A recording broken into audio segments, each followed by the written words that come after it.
Hello friends, good morning. कैसे हैं आप सभी? आई होप आप सभी बहुत अच्छे होंगे। तो चलिए स्टार्ट करते हैं हम आज की टॉपिक विज्ञान। विज्ञान क्या है हम इसके बारे में बताएंगे, और जितनी भी पॉइंट है बहुत ही इम्पोर्टेंट है। प्लीज़ आप इसका स्क्रीनशॉट ले लीजिए, नहीं तो नोट करना है तो नोट कर लीजिए। और कमेंट में ज़रूर बताइएगा कि आपको मेरे पढ़ाने का तरीका कैसा लगा, और लाइक शेयर और सब्सक्राइब ज़रूर कीजिएगा। बेल आइकन दबाना मत भूलिएगा। चलिए शुरू करते हैं। विज्ञान कोई भी वस्तु जिसका हम व्यवस्थित सिस्टमैटिक तरीके से जिसके बारे में हम ज्ञान को प्राप्त करते हैं उसे ही विज्ञान कहते हैं। या फिर ये कह लीजिए द्रव्य के बारे में ज्ञान प्राप्त करना ही विज्ञान है। अब आता है ये बात कि ये द्रव्य क्या है। तो द्रव्य जो स्थान घेरता है, जिसका अपना द्रव्यमान होता है, उसे हम द्रव्य कहते हैं। जैसे इस पेन ये पेन जो है इसको कहीं रख दीजिए तो ये स्थान घेरेगा, इसका अपना द्रव्य है। हम लोग का भी अपना द्रव्यमान होता है, हम भी स्थान घेरते हैं। तो ये सभी वस्तुएं जिसके बारे में हम ज्ञान प्राप्त करते हैं वही विज्ञान होता है। द्रव्य, अब आप ये हो कि द्रव्य कितने प्रकार के होते हैं। तो द्रव्य जो होते हैं आपके दो प्रकार के होते हैं। एक सजीव द्रव्य होता है और एक निर्जीव द्रव्य होता है। सजीव द्रव्य में जीव विज्ञान आता है, निर्जीव द्रव्य में व्यावहारिक विज्ञान आता है। अब सजीव द्रव्य में दो विज्ञान आएंगे, एक जंतु विज्ञान आता है, दूसरा वनस्पति विज्ञान आता है। निर्जीव द्रव्य में आ जाइए तो इसमें भौतिक विज्ञान आता है और रसायन विज्ञान आता है। तो जंतु जो होते हैं ये परपोषी होते हैं, और वनस्पति जो होते हैं ये स्वपोषी होते हैं। क्यों ये स्वपोषी होते हैं? क्योंकि ये अपने भोजन का निर्माण स्वयं करते हैं, यानी ग्लूकोज का निर्माण स्वयं करते हैं, इसलिए ये स्वपोषी होते हैं। जंतु परपोषी इसलिए होते हैं क्योंकि ये वनस्पतियों से ग्लूकोज प्राप्त करते हैं, इसलिए इनको प्रपोषी कहते हैं। जो जंतु होते हैं ये सजीव द्रव्य में वृद्धि व विकास होता है। सजीव द्रव्य में वृद्धि और विकास होता है, इसमें वृद्धि भी होती है और विकास भी होता है। न्यूट्रिशन भी होता है, पोषण भी होता है। न्यूट्रिशन यानी पोषण भी होता है, डाइजेशन पाचन भी होता है, श्वसन भी होता है, उत्सर्जन भी होता है, प्रजनन भी होता है, और वातावरण के साथ सामंजस्य स्थापित करने की योग्यता भी होती है जंतुओं में। पर वनस्पति विज्ञान में ऐसा कुछ भी नहीं है। न तो इसमें वृद्धि होती है, विकास होता है, न तो पोषण होता है, न पाचन होता है, न श्वसन होता है, न उत्सर्जन होता है, न तो प्रजनन होता है, कुछ भी नहीं होता है। और ये सिर्फ कार्य करते हैं। कार्य करने के लिए ये इनको ऊर्जा की आवश्यकता होती है, और ये ऊर्जा जो होता है ये ग्लूकोज से प्राप्त करते हैं। ठीक है, आइए नेक्स्ट निर्जीव द्रव्य पे आते हैं, जिसे हम व्यावहारिक विज्ञान कहते हैं। व्यावहारिक विज्ञान में भौतिक विज्ञान आता है और रसायन विज्ञान आता है।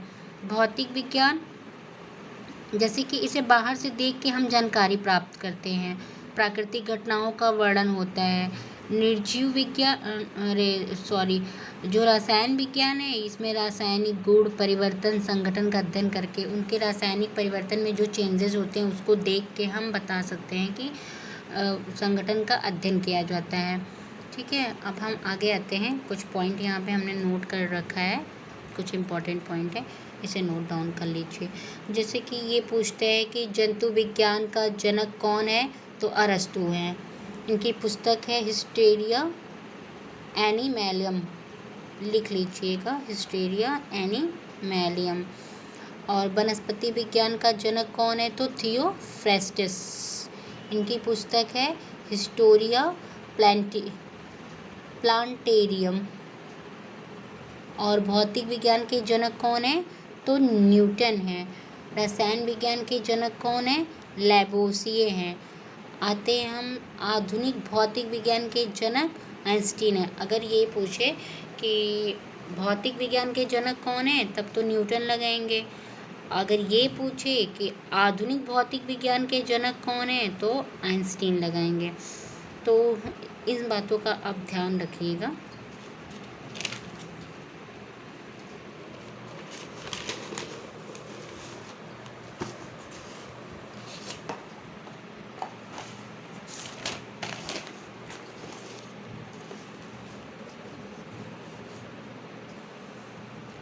चलिए जल्दी जल्दी फटाफट एक बार रिवाइज करा देते हैं। विज्ञान द्रव्य के बारे में ज्ञान प्राप्त करने को ही हम विज्ञान करते हैं। द्रव्य क्या होता है? जो स्थान घेरता है।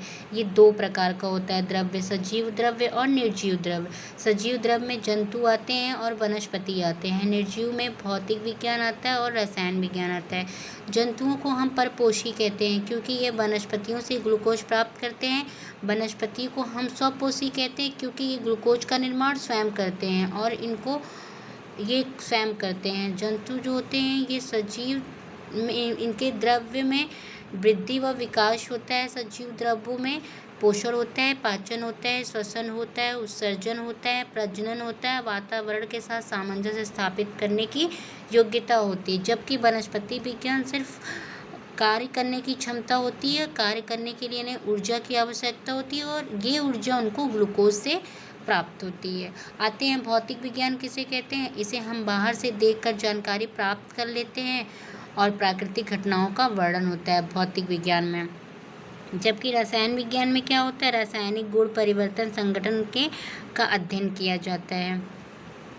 और ये तो बताइए आपको कि जंतु विज्ञान का जनक कौन है? अरस्तु। इनकी पुस्तक है हिस्टोरिया एनिमलियम। और वनस्पति विज्ञान के जनक थियोफ्रेस्टेट। इनकी पुस्तक है हिस्टोरिया प्लांटेरियम। भौतिक विज्ञान के जनक न्यूटन है। रसायन विज्ञान के जनक लैवोसिए हैं। अधिकतर बच्चों से जब पूछा जाता है रासायनिक विज्ञान के जनक कौन है, उनको पता नहीं होता है, इसलिए आप ये जान लीजिए लैवोसिए रसायन विज्ञान के जनक हैं। अगर आधुनिक भौतिक विज्ञान के जनक पूछता है तो आइंस्टीन। गलती मत करिएगा, आप भी इसको एक बार पढ़ लीजिएगा और अच्छे से रिवाइज़ कर लीजिएगा। आई होप कि आपको बहुत ही अच्छा लगेगा। ये बहुत ही यूज़फुल वीडियो है। मुझे भी कंपटीशन में इससे बहुत ज़्यादा मदद मिली थी, आपको भी मिलेगी। Thanks for watching.